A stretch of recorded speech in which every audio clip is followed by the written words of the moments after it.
MJ Vlog, guys. Today, magluluto tayo ng kinamatisang isda. Ayan, meron akong kangkong dito. Na-wash ko na siya. Pinutol-putol ko lang siya. At ito yung aming fish. Ayan. At syempre, habang hinihintay namin, nagpapakulo kami ng kamatis, bawang at sibuyas. Ayan. Hintay-hintay lang. And then, lalagyan na namin ng fish. Ito, handa na natin ilagay ang ating fish. Ayan.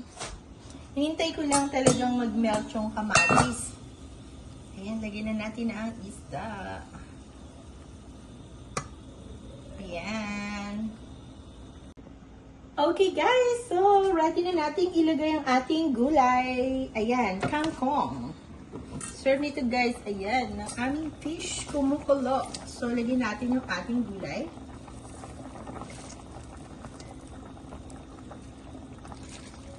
Maamoy ko na siya guys. Ayan.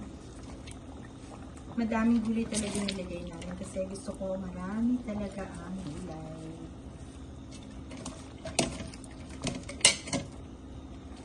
Ayan. So tatakluban lang natin yan.